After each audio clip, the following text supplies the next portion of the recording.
Oui, je suis Myriam Thor, chargée de développement durable à la communauté de communes Cœur et Coteaux du Comminges. Nous nous sommes aperçus que les administrés du territoire recherchaient un lien avec la Garonne et souhaitaient qu'elle soit mise en valeur. Cela a commencé par la mise en place d'un agenda 21 dans les années 2010, la création d'une quinzaine de kilomètres de sentiers développés par la suite en y incluant des animations, des promenades animées, commentées, des lieux aussi d'aires de pique-nique pour rendre les lieux un petit peu plus accessibles aux familles. On a positionné aussi des hôtels à insectes.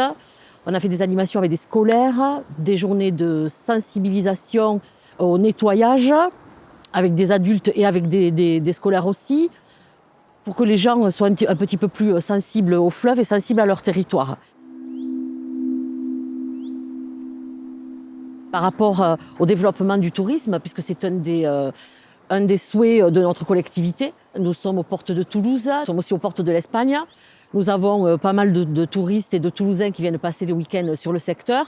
Donc c'est aussi pouvoir leur proposer de nouvelles possibilités en bordure d'un fleuve qui est quand même important. Sa mise en valeur aussi, d'autant que sur ce territoire-là, on a encore des aspects que l'on ne trouve pas ailleurs. On a par exemple sur notre territoire, sur la Martinard, une saulée qui est très importante et très rare. On a la loutre qui a été aperçue sur certains endroits du territoire. On a des choses à mettre en avant, notre territoire a des choses à mettre en avant.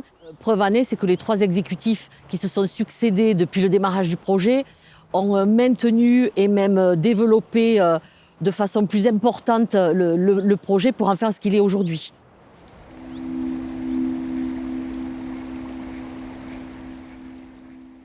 Donc on est ici sur le lac de Cède à Saint-Gaudens, qui est un des 2 sites qui avait été aménagé dès le démarrage du projet Garonne. Celui-ci, donc, à la fin de l'exploitation en gravière, a été aménagé. Donc nous avons, dans le cadre du projet Garonne, créé un sentier pour en faire tout le tour, qui amène en bord de Garonne de l'autre côté, avec des particularités puisqu'il y a le canal d'Aulnay. Donc celui-ci est un petit peu plus aménagé autour du sport par la commune même. On a un autre site comme ça que l'on a mis en avant sur notre territoire, qui est le site de la Hierle, à la Martinard, qui est, lui, resté un petit peu plus dans son jus et un petit peu plus axé sur la biodiversité, qui est aussi une ancienne gravière, traitée en lac maintenant, avec un parcours tout autour, et des indications et des précisions un petit peu plus sur la faune et la flore que l'on retrouve sur le secteur. Et dans le cadre du projet Garonne, donc, côté rive saint-gaudinoise, il y aura une zone humide qui va être mise en avant et qui nous permettra justement d'expliquer, de sensibiliser les gens à l'intérêt d'une zone humide, ce que c'est, à quoi ça sert, qu'est-ce qu'est une zone d'expansion de crue, quelle est l'utilité de Natura 2000, ce n'est pas que de la réglementation. Dans ces sites-là, au départ, avaient été créés justement pour créer ce retour déjà vers le fleuve, vers l'eau et créer cette sensibilisation. Sur ce site ici, effectivement, il y a pas mal de manifestations mises en place par la commune, notamment pour la fête de la musique ou pour des feux d'artifice, etc. Mais les gens se l'approprient aussi pour du sport, pour venir pique-niquer entre midi et 2. Sur le site de la Hierle, notamment, il y a eu pendant quelques années une manifestation sur le fauchage à l'ancienne, avec un battage à l'ancienne, voilà, qui a mené quand même pas loin de 1000 personnes. Donc les gens ont découvert ces sites-là et on se retourne à la nature. Et au bord du fleuve, on le voit aussi d'ailleurs dans l'utilisation des sentiers qui ont été créés, puisque les premières années, il fallait régulièrement passer pour les entretenir. Et maintenant, ils sont tellement utilisés, j'ai envie de dire, que l'entretien est moindre.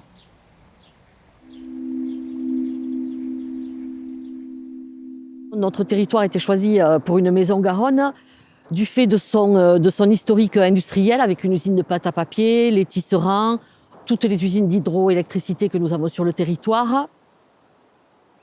La commune de Miramont-de-Comminges a été choisie symboliquement puisque c'est une commune qui en plus est très très impactée en période de crue.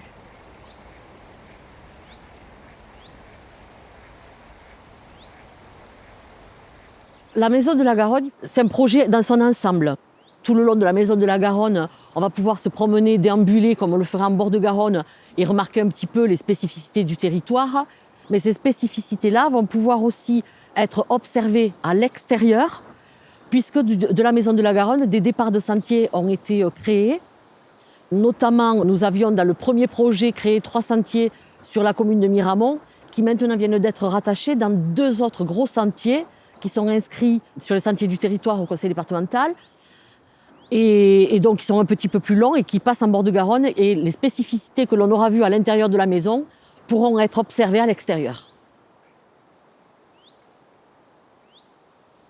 Que cette maison Garonne, qui est en cours d'achèvement, s'inscrit dans le projet de notre territoire, mais est aussi une maison qui a été réfléchie en partenariat d'idées, j'ai envie de dire, et de réflexion avec la maison Garonne de Casères pour qu'il y ait une complémentarité.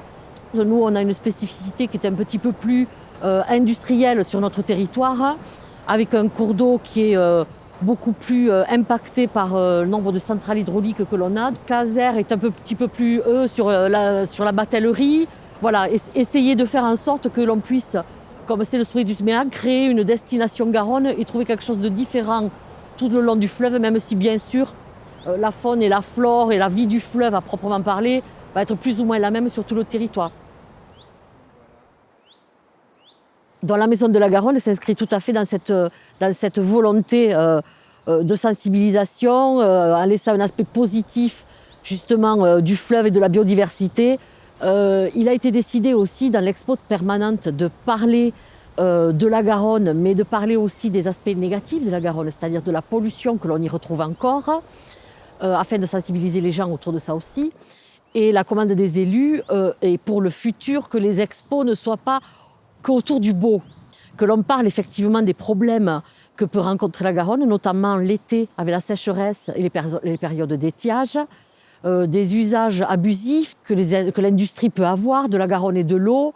Et ce que j'espère, c'est que ce lieu sera un lieu de sensibilisation aux problèmes que va rencontrer notre planète et l'eau dans un futur très très proche, mais aussi à tout ce que peut rencontrer la biodiversité et avec le réchauffement climatique, tous les problèmes engendrés sur la population.